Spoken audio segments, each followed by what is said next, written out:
Така хора, втора част на Скот Будера минали с най-значимите играчи в историята на Барселона. Значи, стигнахме до не кой друг да е, ами неповторимата бразилска звезда Роналдиньо. Така, Роналдиньо е роден на 21 март 1980 година.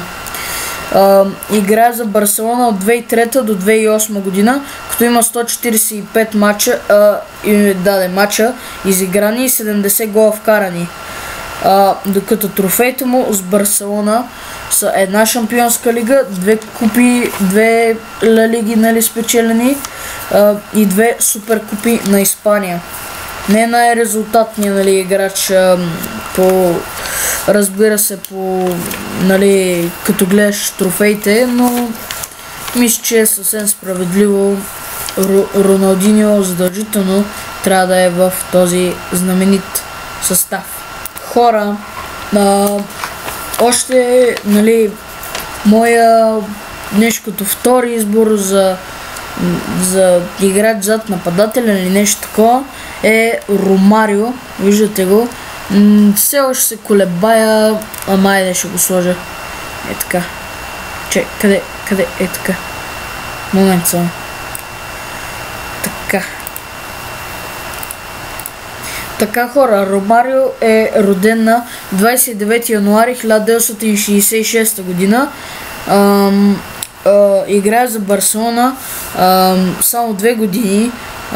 От 1993 до 1995 има изиграни 46 мача, в които е вкарал 34 гола и е спечелил една Ла Лига, 2 суперкупи на Испания, една шампионска лига и една Тереза Хорера трофей, някакъв такъв, и един трофей Форта на Гена, нещо такова.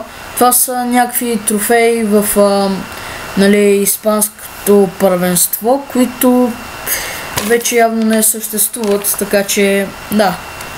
Но Ромарио наистина се заслужава място в този състав, въпреки че не е най-резултатният играч, най-резултатната легенда за Барса. Така хора, моят нападател ще бъде Давид Вия. Съвсем нормално, съвсем може би очаквано за повечето хора. Тук го има в Валенсия, чете да видя Барселона. Има ли го? Да видим, ако в Барселона го има, ще бъде още по-удобно. Ага, ето го. Ама, да знам. Да го сложи ли най-силната? Ще му сложим от Валенсия, въпреки че е от Барселона. Така. Значи, Давид Вия е роден на 3 декември 1981 година. Играе за Барселона от 2010 до 2013. Изиграл 77 мача, в които е вкарал 33 гола и е спечелил 2 Ла Лиги, една Купа на Краля, 2 суперкупи на Испания, една шампионска лига, една суперкупа на УЕФА и една FIFA световно клубно първенство. Наистина Давид Вия е много голям нападател в историята на Барселона. Така хора, стигнахме до мисля, че втория най-значим нападател за Барселона. Защо много резултат фонд? Ето го, Самуел Ето. Наистина Ето е много голям нападател. Слушайте, роден е на 10 март 1981 година и играе за Барселона от 2004 до 2009, които е изиграл 145 мача и е вкарал 108 гола. В тези 145 мача той е спечелил 3 Ла Лиги, една Купа на Краля, 2 суперкупи на Испания и 2 шампионски лиги. Наистина Самуел Ето е много велик нападател. Хора, следващия много значим играч в историята на Барселона е Христо Стоичков. Нали? Ето го. Слагам най-силната карта според FIFA, въпреки че са равностоени. Както и да е.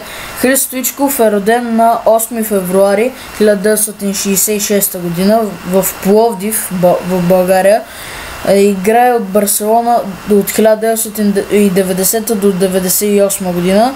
Изиграл 175 мача, в които вкарва 84 гола и спечелва 6 трофея Ла Лига, 3 суперкупи на Испания, 2 шампионски лиги, 2 суперкупи на УЕФА, 2 купи на краля, 2 УЕФА Winners Cup, една интерконтинентална купа и най-важното постижение, може би, за Стоичков е, че нали, единствения българин футболист, който е спечелил златната топка именно в Барселона през 1994. Да знаете, много значима година за българския футбол. Хора, моето дясно крило няма как да сложа друг.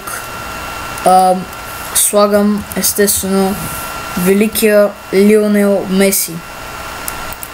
Така.